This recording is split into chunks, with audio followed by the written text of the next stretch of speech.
Chibo bigger egg, Angel man. Mr. Mad Minox. Yeah. Big up Angie. Angel D'Souza. How is Australia? So to bear. Unaenda kaku next. Not to sing in front of the camera. Angry, you are fine here. Drinking castle. Yeah. And I'm Hamik. Hello Angie, this is Briggs. Big up Angie D'Souza. We are fine here in Harare. Heavy in Harare. Heavy. In Barre, Harare. Second Avenue. With Malvinox Gala and some crew. yeah. I'll quench alongside. It's Farai CP. Big Bigger him. Eh? Taurak.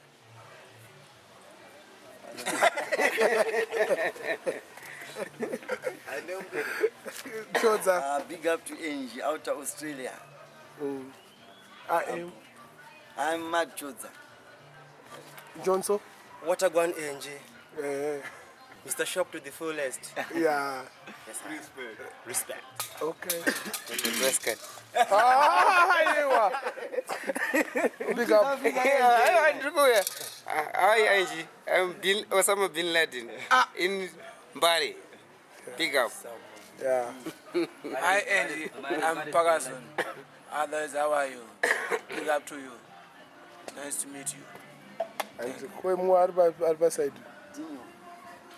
Big up Sister Angie to the world. Quality there. Mbare, Zimbabwe, Africa. Come down. That is what shown. Anonzo.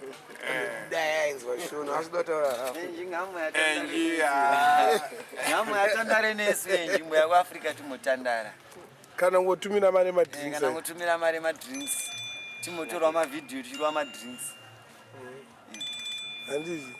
Bo. Notungonakirwa nesu. Notungonakirwa nesu. But anombotumira. Plus timoda video vamotumira mari madrinks uchimboona zvatinoita kana takatandara. Demdare. Majende andonyacho hai tokoda kuti chimboita chikanda madrinks kuti vakomana vaite energy yemavideo. Plus majende tinawo. Security. Heavy security. Not just the security. More security. More than more. Big Oga Angie. Angie D'Souza are Australia. Debenji. Yeah. Chaka tinazoketa nakamziswa. Ngonzi nji but asatambopokolana. Ndatombopokolana. Yeah. Muradze masuru kayo. Masokoti. Yeah.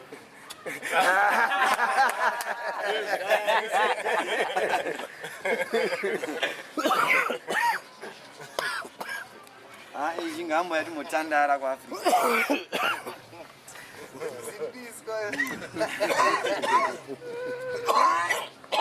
Taura naye nchichotsa. Izvi ngambo yatimotandara kuAfrica. Akambowe. Agara uno. Mabata tinamuona ngachiuya achiona kuma. Mumolinka crew timotandara. Apa takamira timoflexa necrew chimoona zvainoita. Yandire. Taka time chase anodzokera kuziyazineziitika kuAfrica. Chimomuratidza kuti drug redu rekuAfrica rine power pfuura rekuforeign. Andidika. What chika of rasta? Ndikutona enja vakamboroma bhodhwera akatombopfekawo Zambia muno mushamwari. Kakagara seneka munhu. Usama ndo zvatanga tataura. Bigger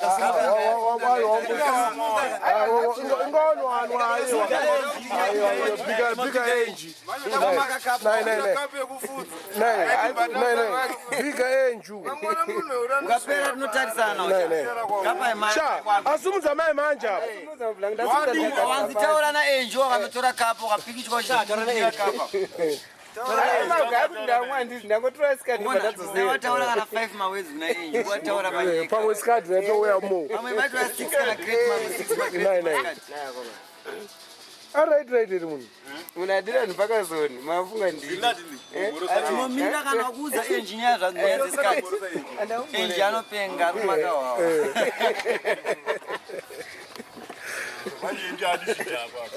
handizvozvo saka akaonorwa mazara zvinyaya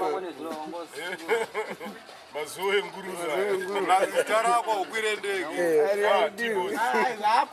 zita rake rekuladhina ridiwe zita rako arikwire ndege noperera kujecha ndakayama rumwe zuva ndakaona munya manheru kawedha apa vari kutsva ari 100 degrees Fahrenheit. It's over 100 degrees in the shade. Kana chingwa ungogadzira flower ungoisa pazuva apa kari kurova tinogona kutsva kakurova cranberry saka kwakadziya kwakadziya kwete zvekutamba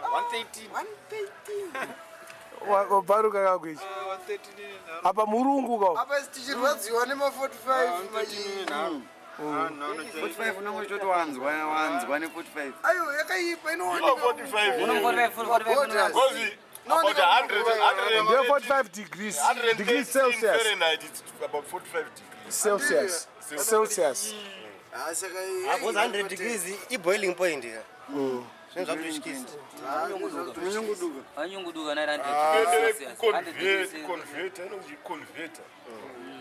Boys might have, I think are right, man. taita bo sharp engine meet you when you come oenji atisangana timona uya Mudamboona murungu tiramuona murungu timoflexa nemurungu timogara naye mastreets timomurwesa madrugs edu kana umboti tumiro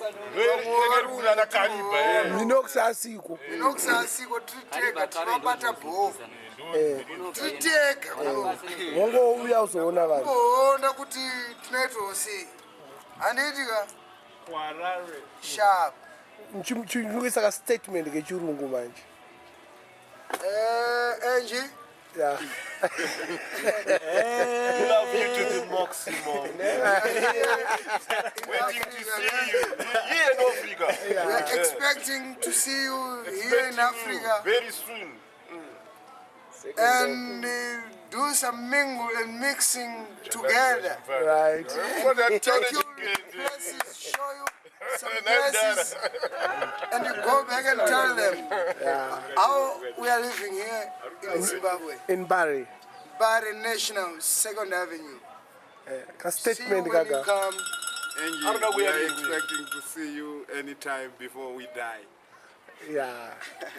Try my hobby just to visit Zimbabwe. 2nd Come to Avenue. Bari. Yeah. Just See for, for for a yourself. few hours. Just for a few hours, Angie. Just a few hours.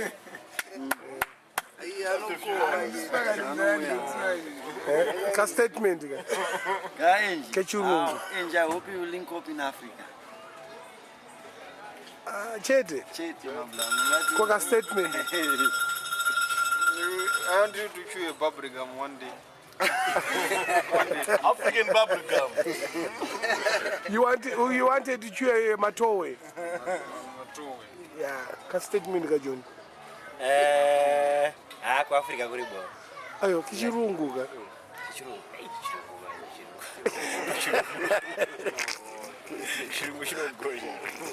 Aiwa, Angie, you must come see us here in Bari, Zimbabwe. Anditi.